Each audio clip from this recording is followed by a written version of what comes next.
नमस्कार दोस्तों, स्वागत है आपका हमारे YouTube चैनल जीके ट्रैकर पे।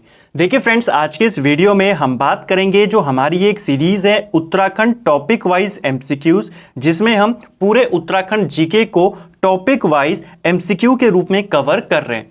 ये हमारा इस सीरीज़ का 17वां वीडियो होगा। इससे पहले के वीडियोस में हमने पूरे उत्तराखंड जीके को serial wise topic wise MCQ के रूप में कवर किया।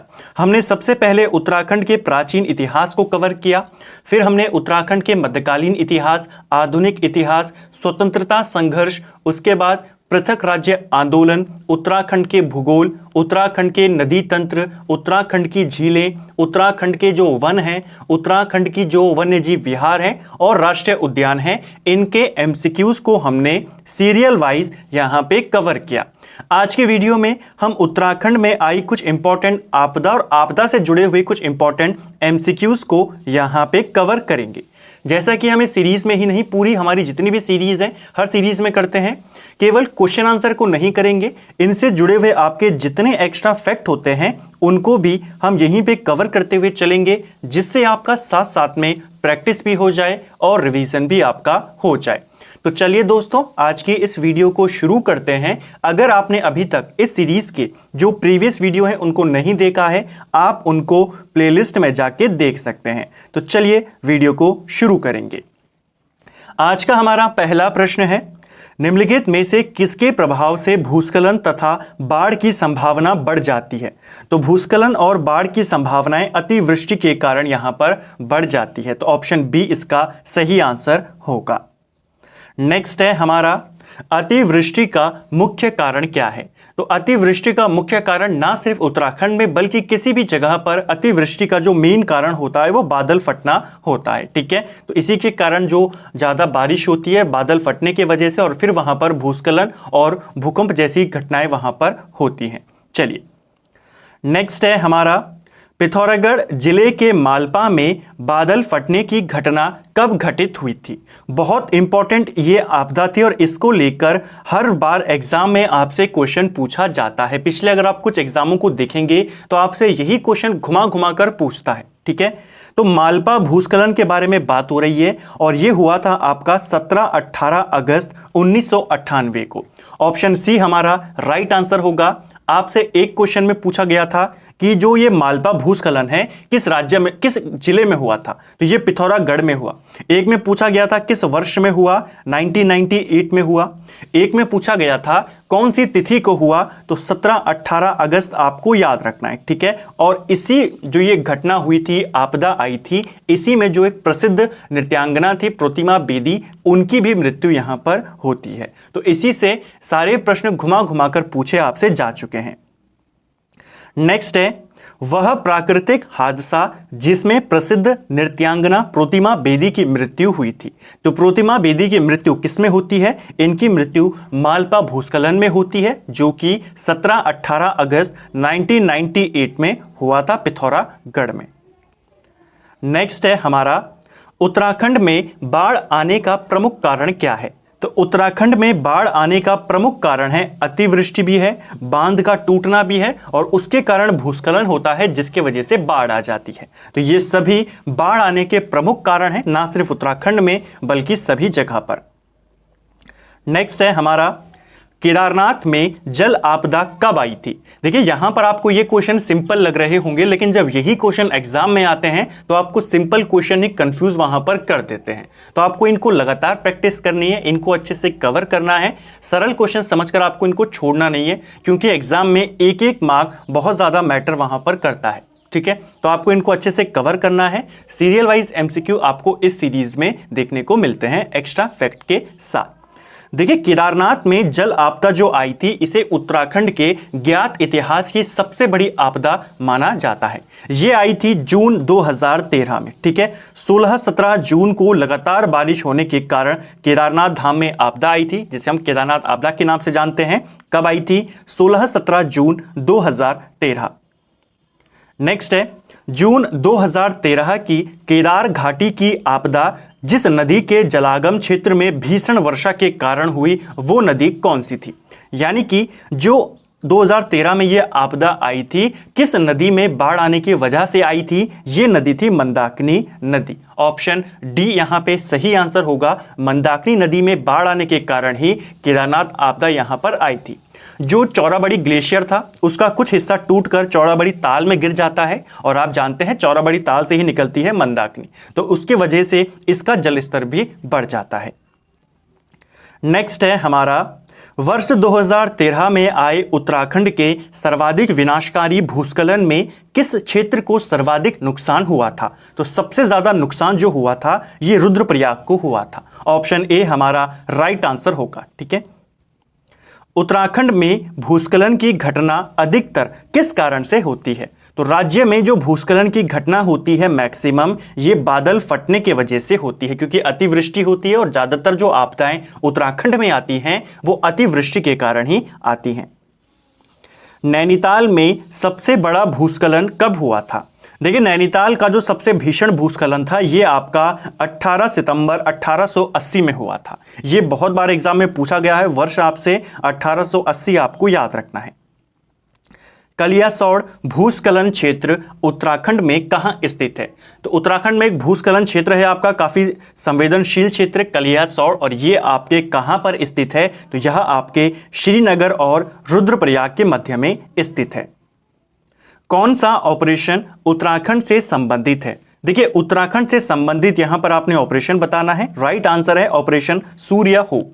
जब 2013 में केदारनाथ आपदा आती है तो उसके जो बचाव राहत था उसके लिए जो ऑपरेशन चलाया गया था राहत बचाव कार्य के लिए, उसी ऑपरेशन का नाम था ऑपरेशन सूर्य होप। ये आपको याद रखना है।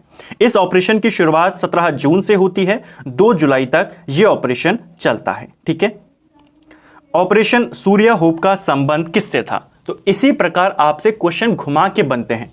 ऑपरेशन सूर्य होप अभी हमने देखा कि जो 2013 में केदारनाथ आपदा आई थी उसके बचाव के लिए चलाया गया था। तो ये किससे संबंधित है? प्राकृतिक आपदा से। निम्न में से किसने ऑपरेशन सूर्य होप में भाग लिया था? देखिए, ऑपरेशन सूर्य होप में भाग लिया था एनडीआरएफ की टीम ने, आईटीबीपी की टीम ने और बीआरओ की टीम ने। तो उपयुक्त सभी ने जो ये ऑपरेशन सूर्य होप था इसको चलाया था। ठीक है, मिलकर। नेक्स्ट है, वनाग्नि की घटना होती है। तो जो वनों में आग लगाई जाती है या लग जाती है वन अग्नि, इसकी घटना किस कारण से होती है? तो ये प्राकृतिक कारणों से भी होती है और मानवीय कारणों से भी होती है। तो ऑप्शन सी इसका सही उत्तर होगा। नेक्स्ट है, उत्तराखंड निम्न में से किन भूकंपीय जोन में आता है? देखिए, पूरे भारत को 5 भूकंप जोन में बांटा गया है। 1 भूकंप जोन, 2, 3, ठीक है, इस तरीके से पूरे भारत को 5 भूकंप जोन में बांटा गया है। जो भूकंप जोन 4 है और भूकंप जोन 5 है, इन दोनों में आपका उत्तराखंड पड़ता है। तो उत्तराखंड कौन से भूकंपीय जोन में आता है? भूकंप जोन 4 और 5 में आता है। ठीक है, तो ऑप्शन बी इसका राइट आंसर होगा। नेक्स्ट है, भूकंप संवेदनशील जोन 4 के अंतर्गत उत्तराखंड का कौन सा जिला नहीं आता है? मैंने आपको जैसे अभी ऊपर हमने देखा कि उत्तराखंड जोन 4 और जोन 5 में आता है। ठीक है, जैसे जैसे जोन बढ़ता जाएगा जो भूकंप आने की संभावनाएं वो बढ़ती जाती हैं। ठीक है, तो वो जोन 4 में कौन कौन से जिले आते हैं उत्तराखंड के? जोन 4 में आता है आपका देहरादून। ठीक है, इसके अलावा उत्तरकाशी भी आता है, उधम सिंह नगर भी आपके जोन 4 में पड़ता है। क्वेश्चन पूछ रहा है कि जोन 4 में कौन नहीं आता है? राइट आंसर है अल्मोड़ा। ठीक है, अल्मोड़ा जो है ये जोन 5 में आता है। ठीक है, तो ये आपको याद रखना है। एक बार इनको देख लेते हैं कि 5 में कौन है और 4 में कौन है। जोन 4 में आपके देहरादून, टिहरी, उत्तरकाशी, नैनीताल और उधम सिंह नगर ये जोन 4 में आते हैं। जोन 5 में आपका जो चमोली है, रुद्रप्रयाग, अल्मोड़ा, बागेश्वर, पिथौरागढ़, चंपावत, ये जोन 5 में आते हैं। ठीक है, भूकंप संवेदनशील जोन 5 के अंतर्गत उत्तराखंड के कौन से जिले आते हैं? तो जोन 5 में आपका हमने देखा चमोली भी आता है, चंपावत भी आता है, रुद्रप्रयाग भी आता है। ऑप्शन डी इसका राइट आंसर होगा। उत्तराखंड के किस जिले में 7 फरवरी 2021 को ऋषिगंगा ग्लेशियर के फटने से प्राकृतिक आपदा आई थी? तो ये आई थी आपके चमोली में, ठीक है। 7 फरवरी 2021 को आई थी। ये हो सकता है एग्जाम में आपको डेट पूछ ली जाए कि चमोली में जो ग्लेशियर टूटा था वो उसकी घटना कब होती है, तो ये हुई थी 7 फरवरी 2021 को। निम्न में से किस प्राकृतिक आपदा का उत्तराखंड में सर्वाधिक विनाशकारी प्रभाव हो सकता है?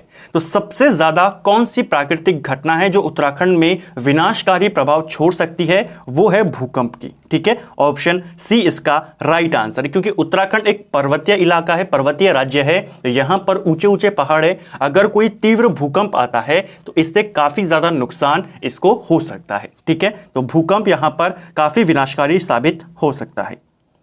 उत्तराखंड के कौन से जनपदों का समूह भूकंपीय स्थिति के अनुसार सर्वाधिक सक्रिय संवेदनशील क्षेत्र में आता है? तो सर्वाधिक और सक्रिय संवेदनशील में आता है बागेश्वर और चमोली। ऑप्शन सी हमारा सही आंसर यहां पर होगा। नेक्स्ट है हमारा, श्रीनगर में स्थित अजयपाल का राजभवन किस वर्ष भूकंप के कारण क्षतिग्रस्त हुआ था? देखिए ये क्वेश्चन पेपर में पूछा जा चुका है, बहुत इंपॉर्टेंट क्वेश्चन है।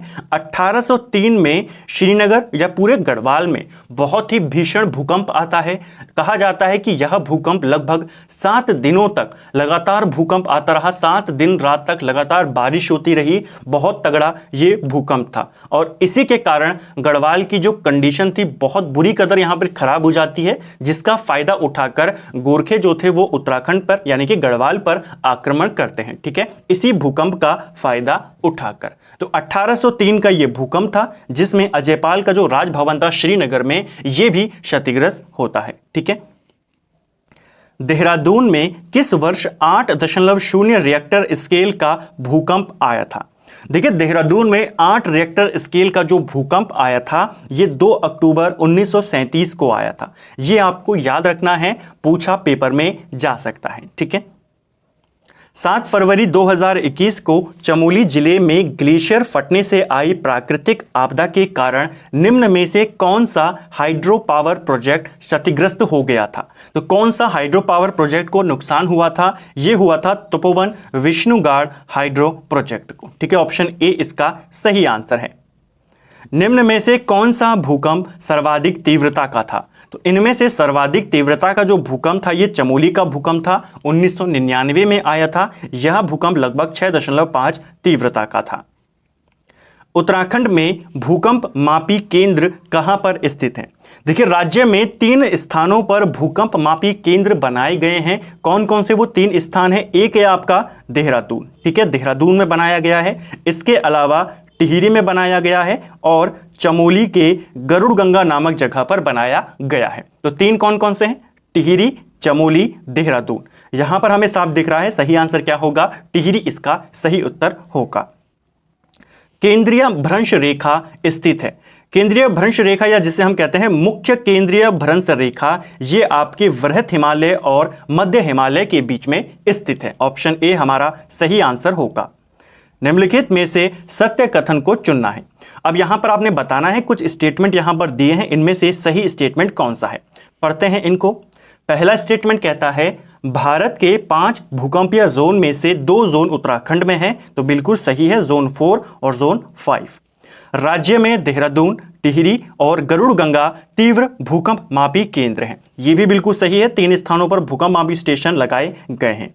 शहरीकरण का प्रसार एक प्रमुख मानवकृत आपदा है, तो यह भी बिल्कुल सही है, ठीक है।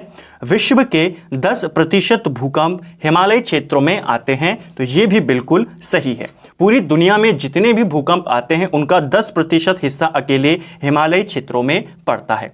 और भारत में जितने भी भूकंप आते हैं इनका लगभग 68% भूकंप उत्तराखंड में ही आते हैं, ठीक है। तो यहां पर आपके सभी कथन सही हैं। Option D. उत्तराखंड में आने वाली आपदाओं का मानवीय कारण क्या है? तो उत्तराखंड में आने वाली आपदाओं का मानवीय कारण है, देखिए शहरीकरण का प्रसार, इसके कारण भी आते हैं, ठीक है। बांधों का निर्माण किया जा रहा है, अत्यधिक खनन के कारण भी यहां पर आपदाएं आती हैं मानवीय कारणों से, तो ये सभी इसका सही आंसर है। जलीय तंत्र में बदलाव के कारण भूस्खलन एवं बाढ़ का खतरा लगभग कितने प्रतिशत बढ़ गया है? तो जलीय तंत्र में बदलाव के कारण भूस्खलन और बाढ़ का खतरा लगभग 15 से 17% बढ़ गया है।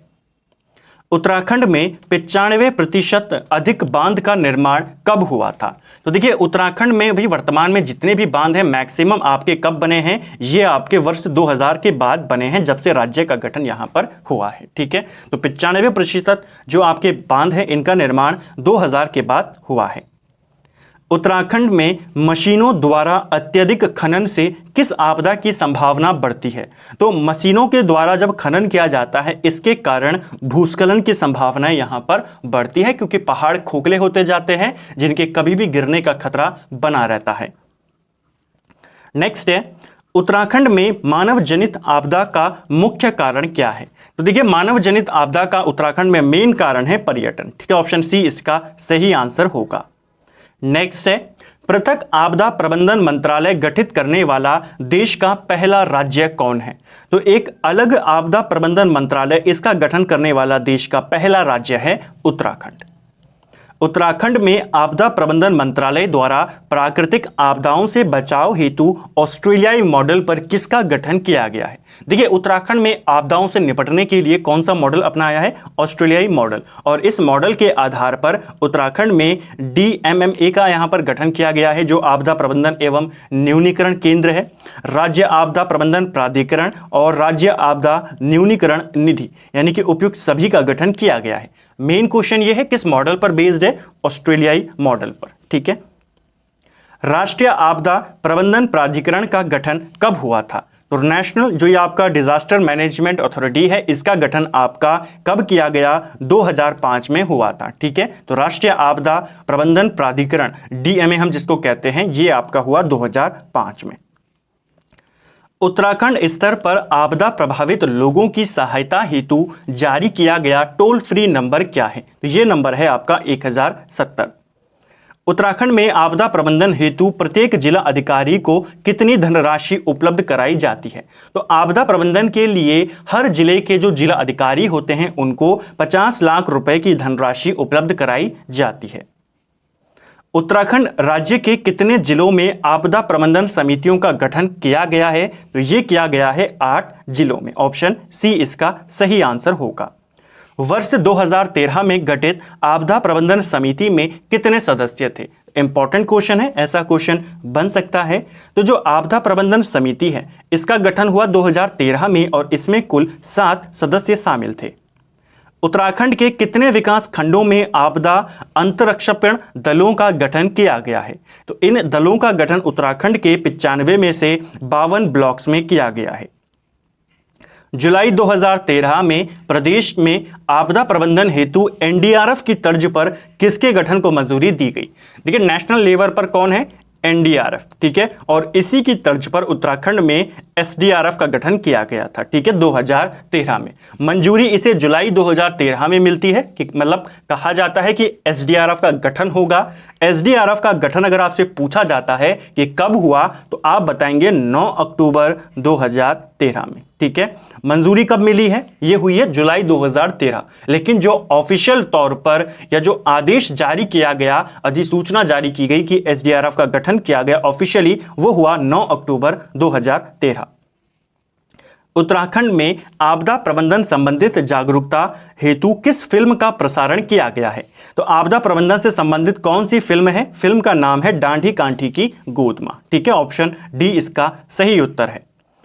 उत्तराखंड में आपदा प्रबंधन को किस पाठ्यक्रम में सम्मिलित किया गया है? तो आपदा प्रबंधन को कक्षा 6 से लेकर कक्षा 10 के विद्यार्थियों के पाठ्यक्रम में शामिल किया गया है। केंद्र सरकार द्वारा उत्तराखंड को राष्ट्रीय आपदा प्रतिक्रिया बल की एक बटालियन स्थायी रूप से कब आवंटित की गई? बहुत इंपॉर्टेंट क्वेश्चन है, आपको ध्यान रखना है। जो ये परमानेंट बटालियन उत्तराखंड को दी गई, ये दी गई थी 9 अगस्त 2018 में। भूकंप से बचाव हेतु अर्ली वार्निंग सिस्टम राज्य में लगाए जाने हेतु किस संस्था से अनुबंध किया गया है? तो भूकंप से बचने के लिए जो सिस्टम लगाया जा रहा है अर्ली वार्निंग सिस्टम, ये IIT रुड़की की मदद से लगाया जा रहा है। निम्नलिखित में से सत्य कथन को चुनना है। यहां पर कौन सा आपका कथन सही है? देखिए कथन को पढ़ते हैं। प्रदेश में आपदा प्रबंधन हेतु जापानी मॉडल पर राज्य प्रबंधन प्राधिकरण का गठन किया गया है, तो ये बिल्कुल गलत है, ऑस्ट्रेलियाई मॉडल पर किया गया है। ठीक है, जन जागरूकता हेतु आपदा प्रबंधन नामक त्रैमासिक पत्रिका का प्रकाशन किया जा रहा है, तो सेकंड वाला आपका बिल्कुल सही है। प्रदेश में संचार प्रयोजन से लाल टिब्बा में एक रडार की स्थापना की गई है, यह भी बिल्कुल सही है। 1 जुलाई 2013 से राज्य सरकार ने नदी तटों पर 200 मीटर तक निर्माण कार्य पर रोक लगा दी, तो यह भी बिल्कुल सही है। तो पहला वाला आपका बिल्कुल गलत है, क्योंकि ऑस्ट्रेलियाई मॉडल पर हुआ है, जापानी मॉडल पर नहीं हुआ है। तो इसका राइट आंसर होगा आपका ऑप्शन सी, इसका सही उत्तर यहां पर होगा। तो फ्रेंड्स, ये था हमारा उत्तराखंड की आपदा और उनसे जुड़े हुए कुछ इंपॉर्टेंट प्रश्नों को हमने आज के इस वीडियो में देखा। कुछ इंपॉर्टेंट प्रश्न थे, कुछ सरल प्रश्न थे। उम्मीद करता हूं आपका रिवीजन यहां पर अच्छे से हुआ होगा। अगर आपको ये वीडियो पसंद आई है तो वीडियो को लाइक करें, और अगर आपने चैनल पे नए हैं, चैनल को अभी तक सब्सक्राइब नहीं किया है, चैनल को सब्सक्राइब करें। नोटिफिकेशन आपको बेल आइकन प्रेस करें तो आपको नोटिफिकेशन मिलेगा, और अपने दोस्तों के साथ वीडियो को शेयर जरूर करें। वीडियो कैसा लगा और आपका स्कोर कितना रहा, कमेंट बॉक्स में हमें इसकी जानकारी जरूर दें। Thank you friends.